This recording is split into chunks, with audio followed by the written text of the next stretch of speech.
prepárame hacer un Dios, hacer santuario un santuario puro y santo, tú en mí. Buenos días, hermanos. Estamos aquí para entregarle y llevarle a ustedes esta cuarta sesión o este cuarto estudio acerca de lo que nos estaba reuniendo los días domingo hasta que vino todo esto de la pandemia, ¿no es cierto? Este segundo domingo que nos vamos a ver y por lo tanto es la segunda vez que les vamos a entregar la enseñanza del domingo en la mañana a través de esta grabación.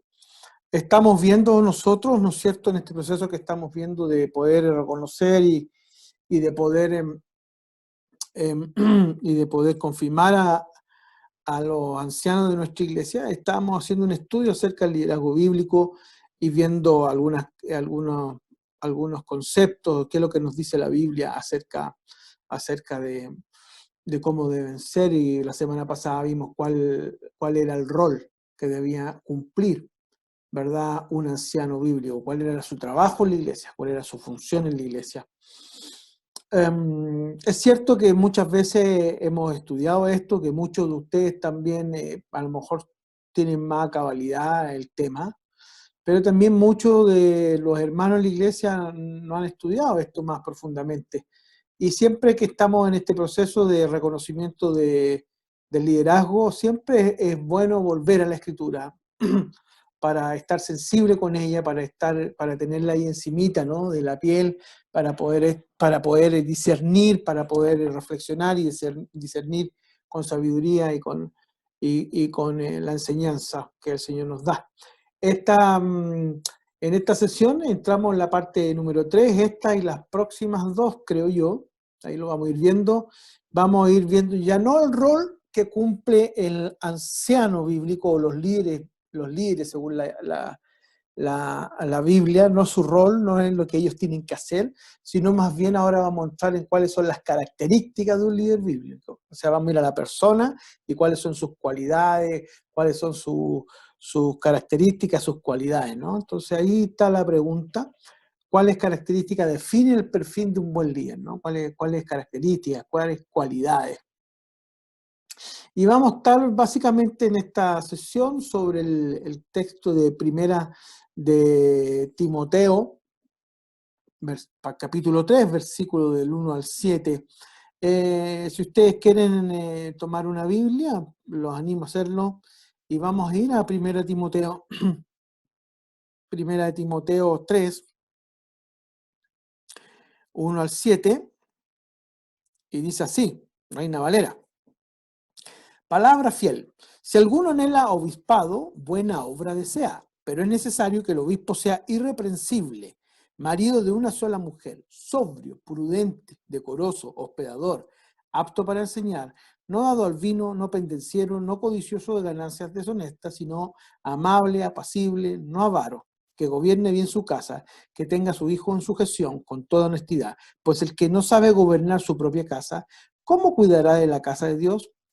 No un neófito, que no sea que, envaneciéndose, caiga en la condenación del diablo. También es necesario que tenga un buen testimonio de los de afuera, para que no caiga en descrédito y en el lazo del diablo. Esta es la palabra del Señor que vamos a estar mirando hoy día.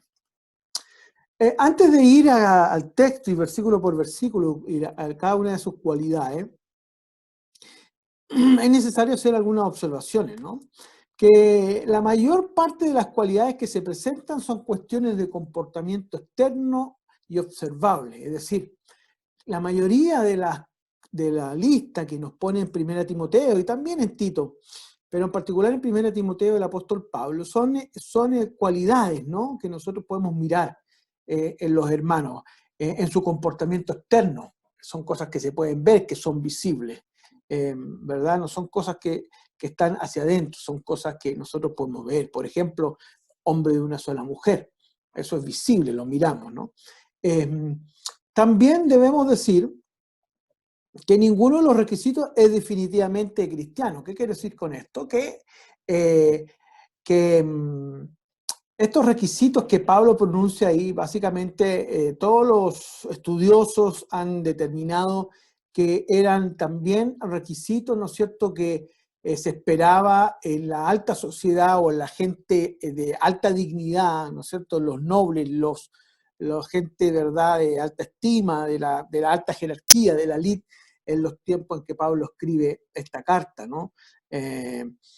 Son cualidades que los griegos los tenían en consideración para, por ejemplo, un representante de los ciudadanos, un diplomático, un político, por ejemplo, ¿no? Salvo tal vez el amor, la fe, la bondad, la pureza, que son aquellas cualidades que son efectivamente cristianas, pero las demás, muchos concuerdan, ¿no es cierto?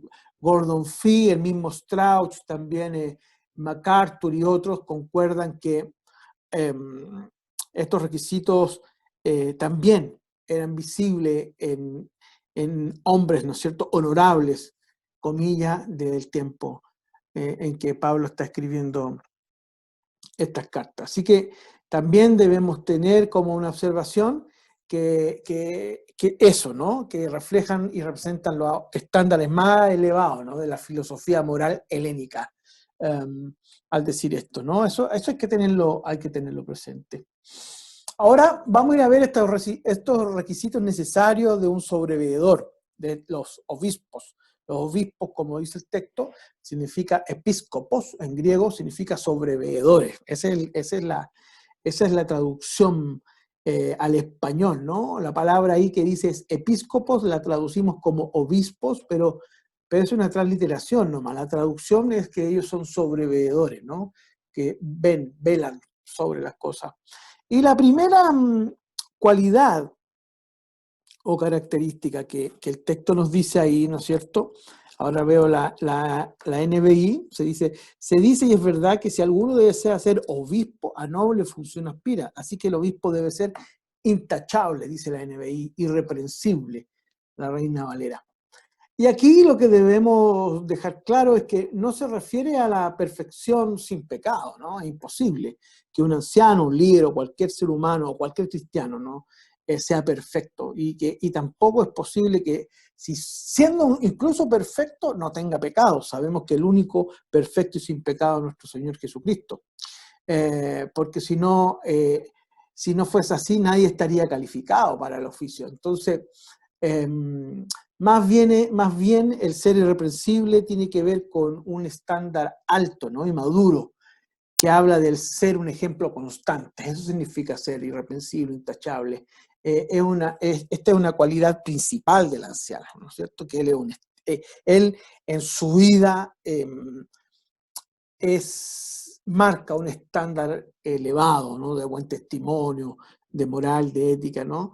Y a la vez es un ejemplo constante, ¿no? Eso no significa que el hermano o el candidato o cualquier hombre, ¿no es cierto?, no sea un pecador. Lo somos por defecto. Entonces, no significa que un anciano no puede no ser pecador, ¿verdad? Ustedes me entienden. Sino que más bien tiene que ver con un estándar alto, elevado, ¿no es cierto?, de su madurez cristiana, de su caminar y constantemente en el tiempo. Entonces podríamos decir que ser irreprensible significa estar libre, básicamente, de manchas ofensivas y de deshonra del carácter y la conducta de los ancianos, ¿verdad? Estar libre de manchas, ¿no es cierto?, que lo manche en ese ejercicio, ¿no? Lo vamos a ir mirando hacia adelante. Entonces, dicho eso, las críticas no pueden desacreditar su profesión, a eso vamos. Las críticas sobre sus cualidades, sobre sus características, ¿no? Sobre su profesión, sobre su oficio.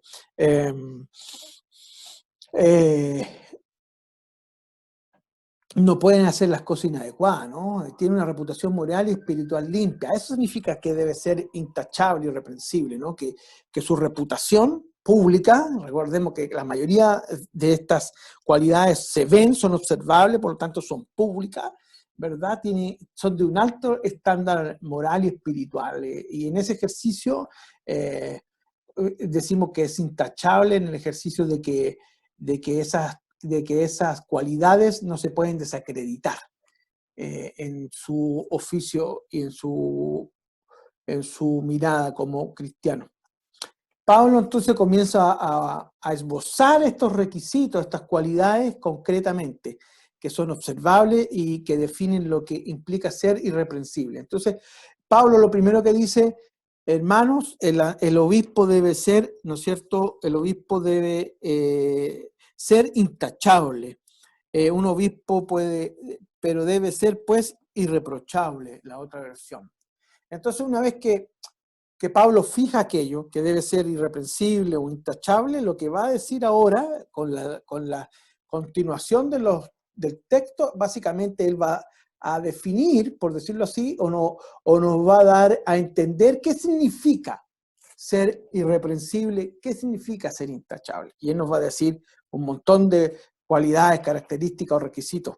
Es decir, ¿cómo nosotros podemos ver si un anciano es intachable? Pablo va a decir, tiene que cumplir esto, debe tener esta cualidad, esta cualidad, ¿no? Y aquí lo vamos a ir a mirar. Y lo primero que nos dice el apóstol,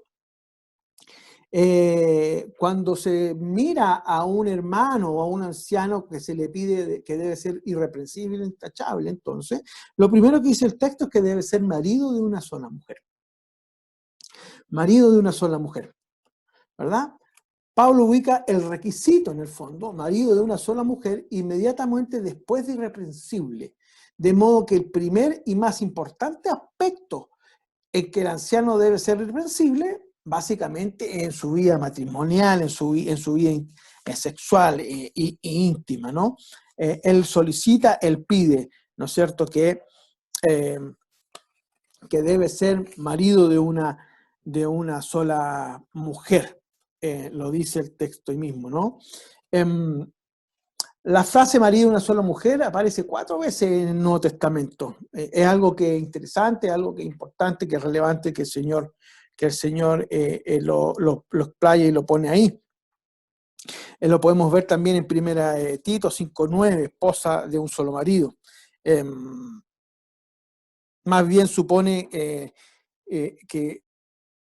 esto que el obispo es casado, ¿no es cierto?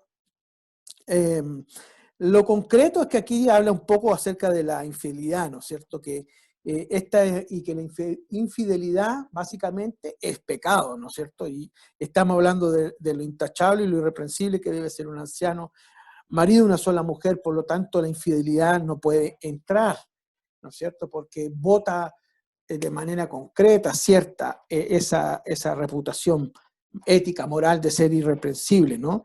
En consecuencia, el sentido de este pasaje sencillamente dice que la moralidad en este aspecto de marido de una sola mujer del anciano debe ser incuestionable.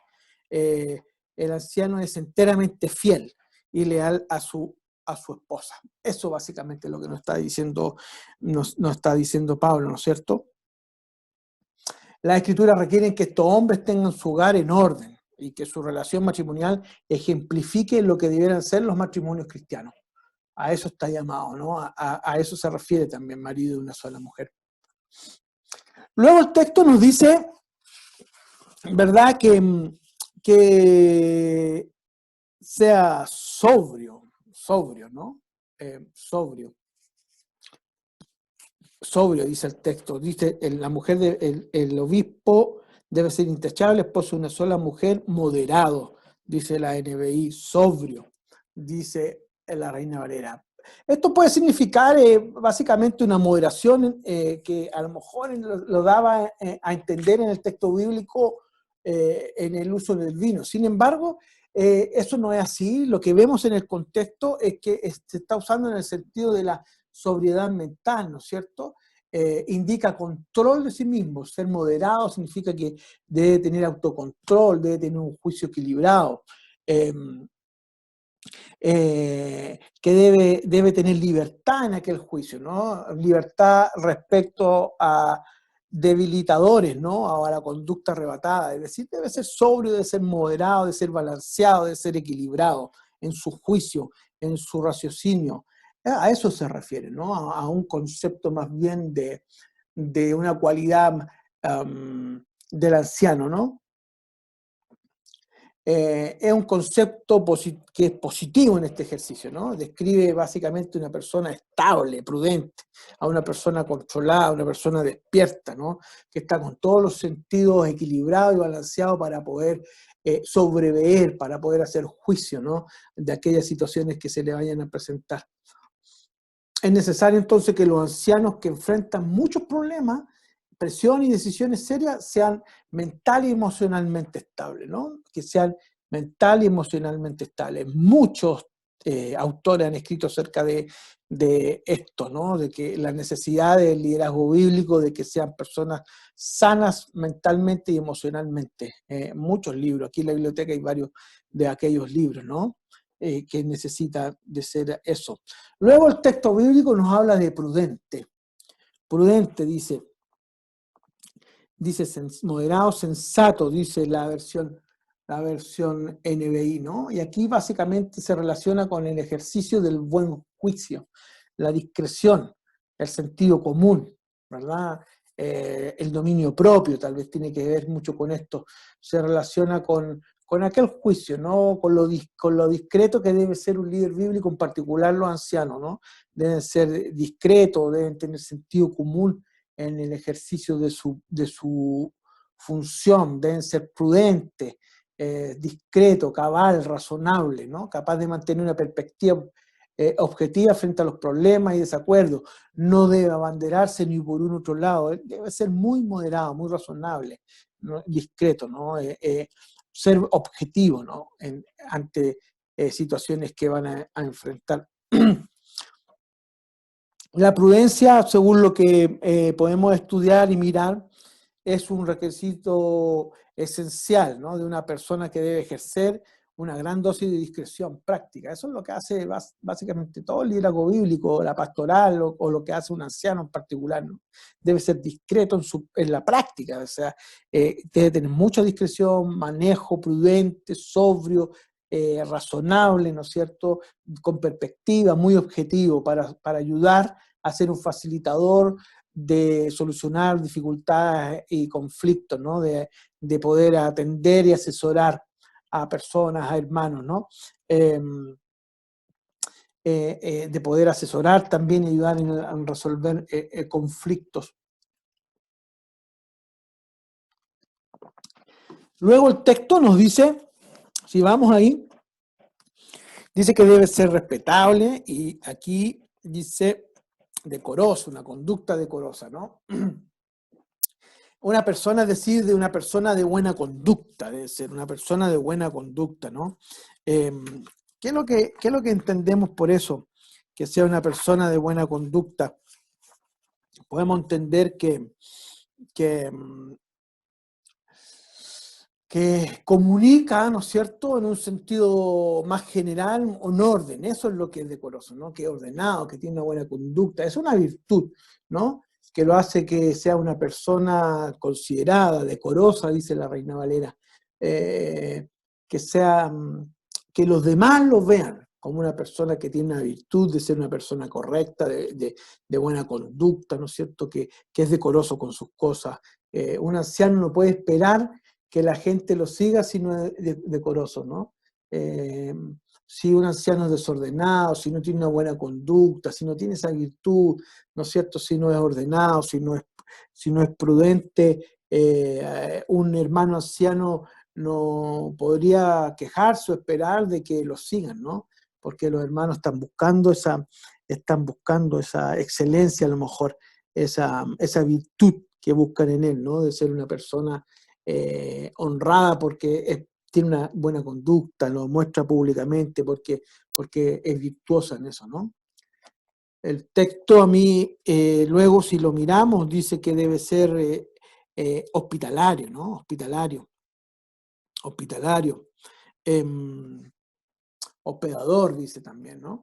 Y básicamente este es un un concepto que lo encontramos mucho en la Biblia, ¿no? En Hebreo, y también el Antiguo Testamento nos habla, ¿no? Era una tradición muy judía, ¿no? El que debíamos ser buenos hospitalarios con nuestras cosas y con las visitas y con el extranjero. Entonces la hospitalidad es una expresión concreta del amor, de demostrar el amor cristiano y la vida de familia, ¿no?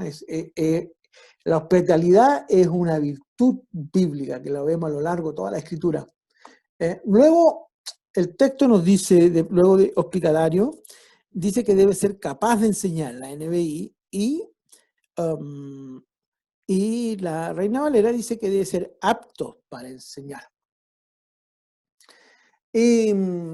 Lo que debemos de hacer aquí, un par de cosas, ¿no es cierto? Uno es que la comunidad cristiana se funda sobre la Escritura, o sea, nosotros los cristianos, la iglesia, ¿no es cierto?, tenemos un marco, creemos en Dios, ¿no es cierto?, como creador del cielo y de la tierra y de todas las cosas, creemos en su Hijo Jesucristo, creemos en el Espíritu Santo, ¿verdad? Y nosotros creemos que Jesucristo es nuestro Señor. Pero todo aquello que fundamenta nuestra fe y nuestro credo, se fundamenta sobre la Escritura, sobre la Biblia, ¿no? Se fundamenta sobre la Biblia, que para nosotros es la palabra de Dios revelada a los hombres, ¿no? Para encontrarnos con Él, para buscarlo. De manera que quienes supervisan a la iglesia, quienes supervisan la comunidad cristiana, deben ser capaces de guiarla y protegerla por medio de la enseñanza de la Escritura, obviamente, ¿no? Por medio de la enseñanza de la Escritura, porque es a través de la Escritura que el Señor nos muestra los cánones, nos muestra cómo nosotros debemos actuar, cómo debemos comportarnos, cómo debe ser nuestro estilo de vida.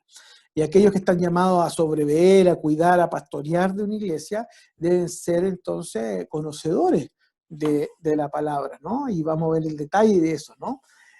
Así que todos los obispos, como dice el texto, o los ancianos deben tener esta capacidad, pero en cierto grado, ¿no? Eso hay que hacerlo bien claro, ¿no? Hay que dejarlo claro. De modo que puedan aconsejar a los que buscan un consejo. Pero esto no significa que un anciano debe ser elocuente orador, un conferencista, ¿no es cierto?, dinámico o un maestro sumamente dotado de la palabra de Dios. No es lo que está diciendo el texto. El texto está diciendo que un anciano debe ser apto, debiera poder enseñar. No dice que debe ser un experto, ¿no?, orador o un predicador o un maestro de la palabra. No lo dice, sino que dice que debe conocer la Biblia y ser capaz de enseñarla a otros. Eso es lo que le está pidiendo un anciano. Entonces, lo que importante aquí es que nosotros debemos entender que un anciano entonces debe poder abrir su Biblia y exhortar, animar a otros en base a ella, ¿no? También de poder discernir la falsa doctrina y refutarla con la Escritura. Esa es la tarea de un anciano, pero es la misma tarea que debiese tener cualquier cristiano, ¿no? Cualquier cristiano maduro en la fe debiese ser capaz de tomar su Biblia y poder enseñarla, poder exhortar, poder corregir, poder defender la doctrina de la fe que profesa. Y al anciano no se le pide más, se le pide que debe estar apto para enseñar, ¿no? Después, más adelante, el texto en Timoteo dice, ¿no?, que aquel anciano o aquel que desee a doble honor, ¿no es cierto?, dice aquel que se dedique a la predicación y a la enseñanza. Y tal vez ahí, en ese ejercicio, ¿verdad?, en ese ejercicio que podríamos decir que Pablo está mirando dos especies de hermanos, ¿no? Pero hay algunos ancianos que efectivamente Dios los va a dotar de dones y probablemente los va a dotar del don de la palabra y de la enseñanza. Y él dice ahí a Timoteo que esos ancianos, esos líderes que tengan el don de la palabra y la enseñanza, dice que a doble honor aspiran, ¿eh? Así que lo importante aquí, hermano, es que un anciano entonces debe poder abrir su Biblia y saber exhortar, enseñar, animar a otros en base a ella, ¿no? Y también debe poder discernir la falsa doctrina y refutarla. Luego el texto dice que no debe ser dado al vino, ¿no? Básicamente esto lo pone aquí porque uno de los problemas de la cultura griega del contexto en que Pablo está escribiendo esta carta a la iglesia, ¿no? La borrachera existía, la borrachera por todos lados, todo el mundo tomaba, lo vemos ya en 1 Corintios 5 y más adelante también en el 10 y en el 11 vemos que hay problemas de esto ya dentro de la iglesia, ¿no? Que había borrachera y entre los hermanos habían borrachos, ¿no? Y Pablo nos llama la atención, él dice que la borrachera, ¿no es cierto?, es pecado. Y que las personas que persisten en emborracharse requieren disciplina a la iglesia. Y ahí están, ¿no?, los textos que yo les decía recién, 1 Corintios 5:11, 1 Corintios 6:9, 10, Gálatas 5:21, Efesios 5:18, 1 de Pedro 4:3, si quieren después ustedes pueden ir a verlo. El problema no era tomarse una copa de vino, que incluso Pablo se lo recomienda a Timoteo en sus textos, sino que el problema era el emborracharse, el embriagarse, ¿no? Y un anciano en ese ejercicio no debe ser un biodo, un borracho, ¿no? No puede ser. Pedimos de él que sea irreprensible, que sea intachable, ¿no? De buena conducta. Por lo tanto, no puede ser dado al vino. Los ancianos, ¿no es cierto?, que muchas veces trabajan o van a trabajar con gente con frecuencia. Muchas personas son afligidas, ¿no? En la atención del consejo pastoral, de la asesoría, ¿no? Y si el anciano entonces tiene problemas, ¿no?, con la bebida alcohólica, muchas veces terminará por desviar a las personas y provocará quejas contra la iglesia. No es bueno, y a título personal, aquí es una recomendación, la verdad es que es mejor abstenerse de beber alcohol. Y si lo hace, que lo haga con prudencia en su casa, pero no públicamente. Porque eso afecta, ¿no? Afecta a veces cuando un líder o un anciano toma, aunque sea una copa de vino o de lo que sea, en público, ¿no? No sabemos cuáles son los sentimientos, las apreciaciones del otro, ¿verdad? A veces ese otro puede ser ajeno a la iglesia o de un hermano, ¿no?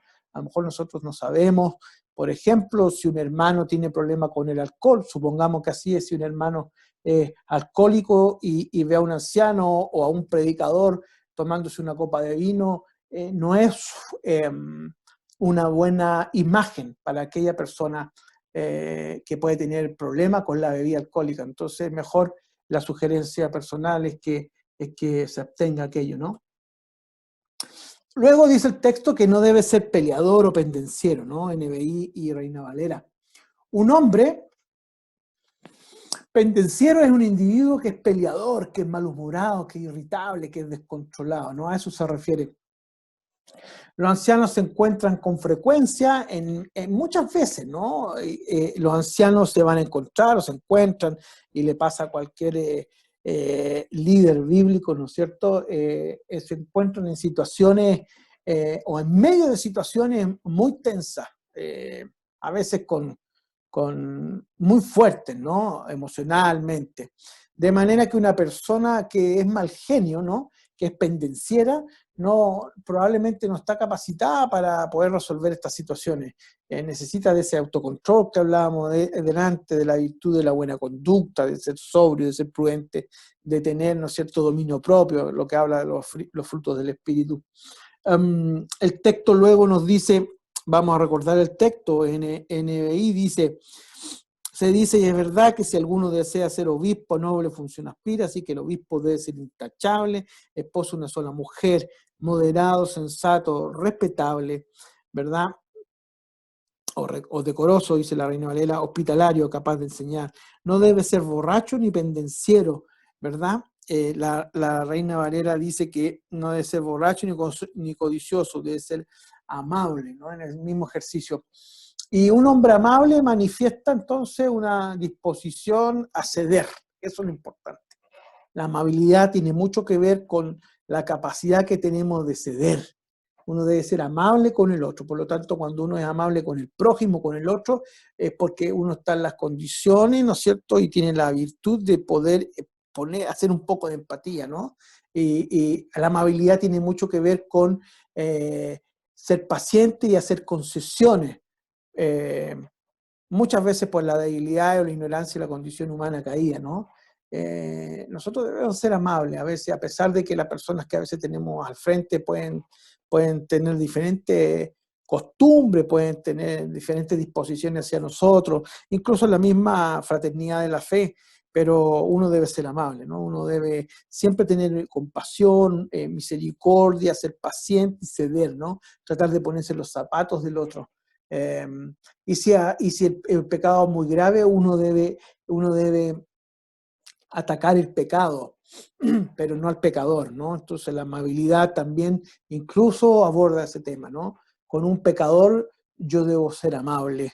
Eh, yo debo abordar su pecado fuertemente con la palabra del Señor y reprenderlo y disciplinar, pero yo debo hacerlo con amor y con amabilidad, ¿no? Ese es el concepto de que un anciano en este caso debe ser amable. Las personas amables básicamente se niega gentilmente, perdón, a tomar represalias por los males cometidos por otros. Eso es la amabilidad. Eh, y no insiste en forma legalista sobre sus derechos personales, ¿no? Un anciano debe ser amable, ¿no es cierto? Y muchas veces los ancianos o los líderes en la iglesia van a sufrir. El Señor ha dicho que el camino es estrecho, ¿no es cierto? No es una tarea agridulce, ¿no? Pero a pesar de todo eso, el anciano debe ser una persona amable, ¿no?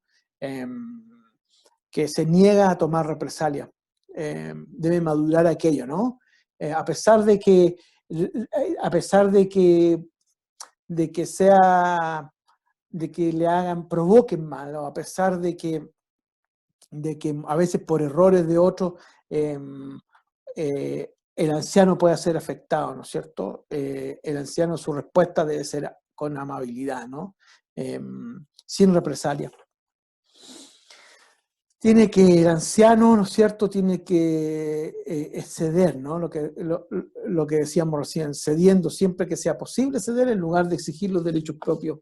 Eh, el anciano tiene que ceder en pos de la paz, en pos de la amistad, en pos de las virtudes, en pos básicamente del bienestar de la iglesia y de los hermanos, ¿no? Debe siempre ceder en la medida que se pueda.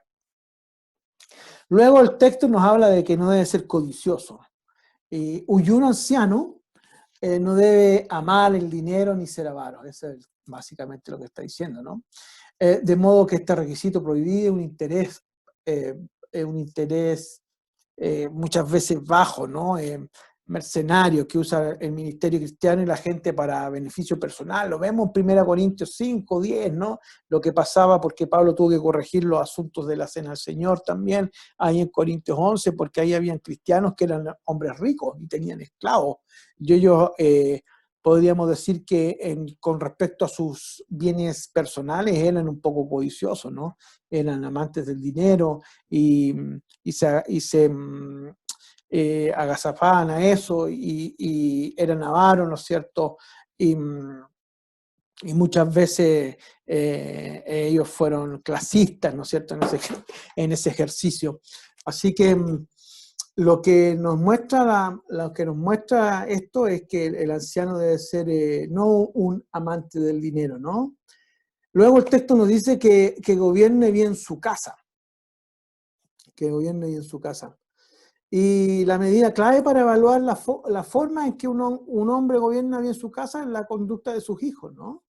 La palabra traducida por cuidará, que dice ahí, destaca, ¿no es cierto?, una relación amorosa, una dedicación personal a resolver diversas necesidades en la iglesia, ¿no? Sin embargo, no elimina la idea de liderar o dirigir, que es una parte esencial del cuidado de la iglesia. Entonces, que gobierne en su casa, que su casa sea, que haya paz, que haya armonía, ¿no es cierto?, que sus hijos se sujeten a la autoridad del anciano, en este caso.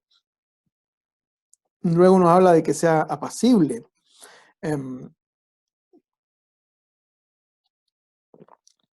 Aparte de ser amable, es importante que un anciano sea pasible, que sea pacífico, ¿no? No hay mucho que darle vuelta a eso. Eh, que sea pacífico, que sea un pacificador. Él es agente pacificador, ¿no? Por lo tanto, debe ser apacible. Eh, debe ser un conciliador, ¿no? A Dios no le gusta la división y las peleas entre sus hijos en su pueblo, ¿no? Um, Así que hay un proverbio, el proverbio 6, 16 dice, 6 cosas aborrece Jehová y aún 7 abomina su alma, el testigo falso que habla mentiras y el que siembra discordia entre los hermanos. A pesar de eso, sin embargo, las peleas muchas veces paralizan o matan definitivamente a las iglesias, ¿no? Y puede ser un problema, o puede ser el problema más penoso que enfrentan muchas veces los ancianos. Luego dice el texto que no debe ser un neófito, un recién convertido. Un neófito es alguien que no tiene conocimiento, ¿no? De una materia en particular. Las escrituras prohíben entonces que un nuevo convertido sea anciano. La madurez requiere tiempo, ¿no? Y experiencia para lo cual no existe un sustituto, ¿no? La madurez, crecer y la experiencia no tiene sustituto. Por eso una persona recién bautizada, un convertido recientemente, sencillamente no está preparado para esta tarea de pastorear la iglesia del Señor. Y al final nos dice el texto que debe ser de buen testimonio con los de afuera. Esto es bien importante, ¿no? Si a todos los cristianos se les demanda que tengan buen testimonio frente a los no cristianos, hablamos siempre que deben ser hermanos de buen testimonio. Toda la escritura lo dice así, en Hechos, por ejemplo, Hechos 6, cuando se reconocen a los 6, dice, busquen entre ustedes hermanos de buen testimonio. En Tercera Juan, si no me recuerdo, también hay hermanos de buen testimonio. Entonces, si a cualquier hermano le pedimos eso, con más razón es indispensable que los líderes tengan una buena reputación frente a los no creyentes. La credibilidad y el testimonio evangelístico que tienen los ancianos de la iglesia y están ligados a la reputación moral de sus líderes, ¿no es cierto?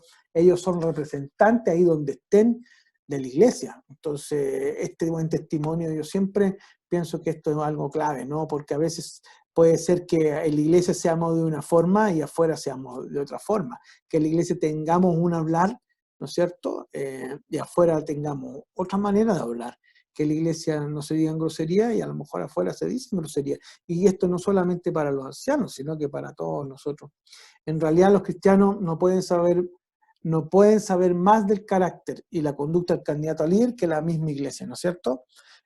Lo cree o la gente que no es cristiana, ¿no es cierto?, pueden conocer más a nuestros ancianos o a nuestros líderes y su conducta que nosotros mismos, porque obviamente los ancianos están afuera, los líderes están afuera, trabajan de manera laica, ¿no es cierto?, comparten con vecinos, a veces son apoderados de colegio, en el negocio, eh, son compañeros de trabajo, etcétera, etcétera, etcétera, y la gente que los conoce, ¿no es cierto?, ellos son los que muchas veces los conocen mejor que nosotros. Así que, hermanos, estamos terminando este estudio. Ahí yo les voy a dejar en este video, si quieren verlo, después yo les puedo mandar el material, si así quieren. Pero básicamente ahí están todas las cualidades, digámoslo así, más que características, las cualidades de los ancianos, ¿no? Y nos dice que es intachable, esposo de una sola mujer, moderado, sensato, respetable, hospitalario, capaz de enseñar, no debe ser borracho, ni pendenciero, ni amigo del dinero, sino amable y apacible, debe gobernar bien su casa, no un recién convertido neófito, sino que más bien hablen bien y que sea de buen testimonio. Si ustedes se fijan en la primera línea, donde están puras X, son todos aspectos que hablamos al principio que tienen que ver con la moral, ¿no?, con la ética. La segunda línea tiene que ver con habilidades, ¿no? Es decir, que yo necesito aprender esa habilidad, ¿no? Por ejemplo, ser hospitalario es algo moral, pero yo puedo aprender a ser hospitalario, lo mismo que capaz de enseñar, ¿no? Yo puedo aprender a enseñar. Y al final dice que tiene un concepto teológico y en ese ejercicio, para que nosotros entendamos en el caso de los ancianos no deben ser expertos en teología, ¿no? Deben ser conocedores de la palabra fiel, capaces de enseñar y de defenderla, de refutarla. Y en ese ejercicio a lo mejor es capaz de enseñarnos más, obviamente que necesitamos tener un poco más de conceptos teológicos en el caso de un anciano, pero no es un gran requisito. Lo importante es que todas las otras cualidades y todas las otras características que estamos viendo aquí son todas visibles, ¿no? Como decíamos al principio, que tienen que ver más bien con su conducta y con la moral. Así que, hermanos, Dios los bendiga, espero que esto sea edificación, espero que aquellos que lo vean les sirva. La próxima semana subiremos el estudio que sigue, vamos a ver la carta de Tito y otras cosas que estamos mirando en pos de establecer, ¿no es cierto?, y instalar ancianos en nuestra congregación prontamente, hermanos. Así que Dios los bendiga, cuídense mucho en este tiempo y que el Señor los siga bendiciendo en todo. Chao.